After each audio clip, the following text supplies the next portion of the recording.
Morning बेटा, आज हम अध्याय 3 पढ़ेंगे। निष्ठुर अनुकंपा की कहानी। बेटा, इसका सारांश है कि लेखक ने 4 भाइयों की कहानी बताई है इस पाठ में। तो इस पाठ के माध्यम से हम लेखक के 4 भाइयों के बारे में पढ़ेंगे। कैसे वो परिवार की इज्जत के लिए कहीं काम नहीं करते थे और गरीबी में जी रहे थे। किस तरह एक मेहमान के आने से उनकी जिंदगी पूरी तरह से बदल गई। लेखक द्वारा बताया गया है कि हमें किसी काम को छोटा या बड़ा नहीं समझना चाहिए और हमें जो भी कार्य या काम करें उसे पूरे मन से करें। तो बेटा देखो, ये अध्याय है निष्ठुर अनुकंपा। इसमें क्या है कि किसी शहर में कुलीन यानी अच्छे घराने का परिवार है, यानी उनमें 4 भाई पैदा होते हैं और वो पढ़े लिखे भी हैं, अच्छी जायदाद है उनके पास, लेकिन वो कोई काम नहीं करते थे तो उनकी जो जायदाद थी वो बर्बाद हो चुकी थी। पढ़े लिखे भी थे लेकिन किसी भी काम को करके खुश नहीं थे वो, यानी किसी काम पर नहीं जाते थे। दिनों दिन उनकी गरीबी बढ़ती जा रही थी। मतलब उनके घर में ऐसे हालात हो गए थे कि उनके खाने पीने के लिए भी कुछ नहीं बचा था।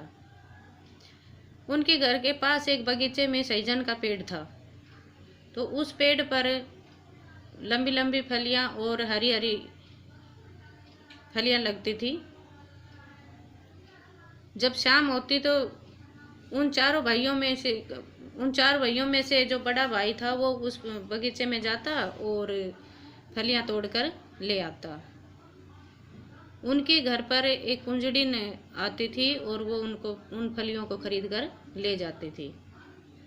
अब जो वो फलियों के बदले में कुछ पैसे देते थे, उन्हीं से उनका घर का गुजारा चलता था। दीपावली के बाद एक रिश्तेदार उनके घर आता है, लेकिन उस रिश्तेदार को ये नहीं पता कि इनके घर की हालत बहुत बुरी है, यानी इनके घर की हालत बिगड़ रही है। उनको ऐसा कुछ नहीं पता था उसको। फिर क्या होता है कि उस मेहमान के लिए भोजन परोसा, तो बड़े भाई ने बहाना बनाया कि मेरे पेट में दर्द है, मैं आज खाना नहीं खाऊंगा, डॉक्टर ने मना किया है। सॉरी बेटा, बड़े भाई ने तो ये बहाना बनाया था कि आज मेरा सोमवार का व्रत है, आज मैं खाना नहीं खाऊंगा। दूसरे भाई ने पेट के दर्द का बहाना बनाया कि डॉक्टर ने मना किया है, मैं खाना नहीं खाऊंगा।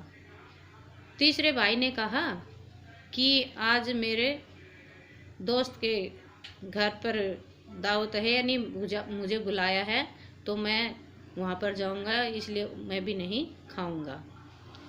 अब तीसरा था, वो उसके पास बैठा था।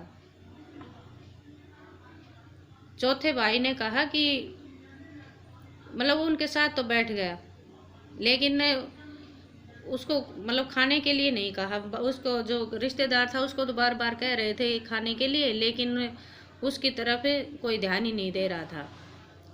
लेकिन उसने भी हाथ हिला दिया कि मैं नहीं खाऊंगा। इस तरह 2 बार भोजन करने पर मेहमान ने सोचा कि इनकी तो हालत बहुत बुरी है, ये तो गरीबी के शिकार हो रहे हैं। फिर क्या होता है बेटा देखो, मतलब उसी रात उनके घर पर एक कुंजड़िन आती है और वो मतलब ऐसे चुपके से आती है। मेहमान है वो तैयार होता है, लेकिन वो उसको मतलब ऐसे दुबक के सो गया कि मतलब घर वाले सोचे कि भाई ये सो रहा है, लेकिन वो सो नहीं रहा था। तो रात को जब कुंजड़िन आई तो वो सब कुछ देख रहा था मेहमान। अब वो मजबूर थे 4 भाई। जब वो कहने लगी कि मैं तो इतने में यानी थोड़े से पैसे में ही फलियाँ लूँगी सहजन की, तो उन्होंने वो थोड़े से पैसों में ही उन फलियों को दे दिया। उसने सोचा कि ऐसे तो ये इनके हालात और भी ख़राब हो जाएंगे। तो जब सब सो गए थे तो रात को जब मेहमान उठा और उनके बरामदे में एक कुल्हाड़ी रखी थी और उस कुल्हाड़ी से उस सहजन के पेड़ को काट दिया। अब जब सुबह हुई तो मेहमान तो जा चुका था वहाँ से और उनको पता लगा कि सहजन का पेड़ तो कट चुका है। तो उनको गुस्सा तो बहुत आया, लेकिन अब क्या करें, मेहमान तो था ही नहीं वहाँ पे। अब मजबूरन होकर के चारों भाई काम करने लगे। अब जब काम करने लगे तो उनकी घर की हालत थी वो सुधरने लगी।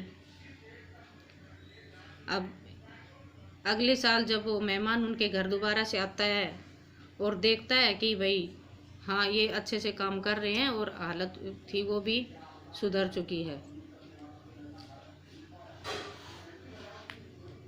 तो बेटा देखो, जब मेहमान उनसे माफ़ी मांगता है तो वो कहते हैं कि माफ़ी की क्या ज़रूरत है, हमें तो आपका धन्यवाद करना चाहिए कि आपकी वजह से हम चारों भाई काम करने लगे और हमारी घर के हालत थे वो भी अच्छे हो गए।